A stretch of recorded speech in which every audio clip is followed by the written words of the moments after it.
Welcome to a holiday weekend getaway edition of AutoWeek TV. Memorial Day weekend, better known in these parts as Maximum Motorsports Weekend. Sunday and Monday, you can get out the Nomex-covered Doritos Bowl, crack open a cold drink, and ride along with us. Here's what's going on. Do you remember who won the Indy 500 last year? That's easy. What about the name of the driver who won the first race? That's pretty easy too. But do you know which driver has started on the pole position 6 times? Or the driver who has led the most laps in the 500-mile race but never won? Tune yourself up for this year's Indy race by taking our 30-question quiz at AutoWeek.com. Make copies for your friends and dazzle them with your knowledge. All right, here's the rundown of weekend race viewing. Plan your barbecue accordingly. On Sunday, wake up early to catch the Formula One race from the classic street course at Monaco. Coverage starts on the Speed Network at 7:30 a.m. Eastern, 4:30 a.m. Pacific. After a short mid-morning break, dial up the Indianapolis 500. Coverage on ABC begins at 11 a.m. Eastern, 8 a.m. Pacific, and the race gets rolling shortly after noon Eastern.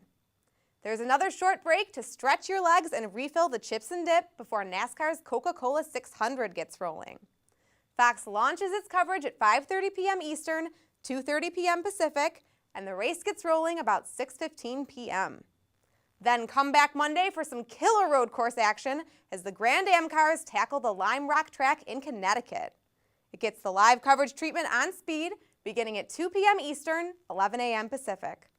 The last Cadillac DTS luxury sedan built, which you probably know as the DeVille, has found a home. It now resides in the collection of Nicola Bulgari, vice chairman of the luxury goods firm that bears his family name.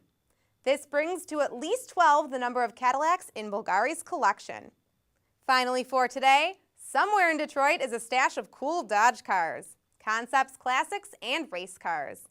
We can't tell you where it is, but AutoWeek's Kevin Wilson will take you for a tour. We found the ultimate collection for the Dodge fan. Cars, archives, everything. It's somewhere in metropolitan Detroit, and they let us have a look around.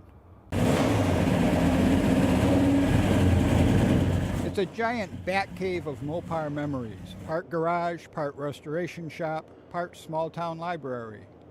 There are Vipers here that raced and won at Le Mans, in the Rolex 24 at Daytona, and paced the pack at Indianapolis. There's a Dart Sport that's a mite bit faster than the Darts I used to see on the road, and a Challenger with the 392 crate motor that Dodge President Ralph Gilles once drove on the Targa Newfoundland Rally. One row over are design department concept cars.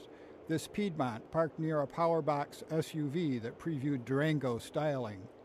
Walk further into the garage and you find production and concept cars of every vintage, like the Dodge Demon 2-seat Roadster from 2007 and the Power Wagon concept truck.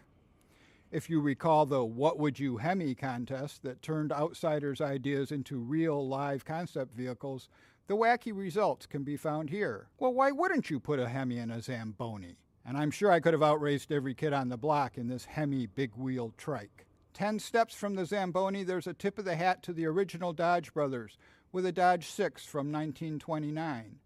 Take a couple more strides and find the neon concept car, still trying desperately to look cute despite its age. Nothing here is just sitting and rotting. You'll see some of Chrysler's holdings on display at car shows and concours all over the country, sometimes even overseas. If you're in the area, you'll find some of these cars rotating through exhibits at the Walter P. Chrysler Museum. And some earn their keep working in films, commercials, and promotional efforts, which means they have to be maintained. Restoration work is limited to whatever volunteer expertise can be mustered. There are a lot of great car collections around Detroit, but for Mopar lovers, this is one of the best. For AutoWeek, I'm Kevin Wilson. Thanks, Kevin. That's a great way to roll into a long weekend. Okay, I have to go load up on some bunchies. AutoWeekRacing.com will keep you up to date on the racing action all weekend long. If you're traveling, be safe and remember to enjoy the drive. We'll see you back here on Tuesday. Thanks for watching today's edition of AutoWeek TV. Be sure to catch all the latest car enthusiast news on AutoWeek.com, in AutoWeek magazine, and in AutoWeek's iPad edition.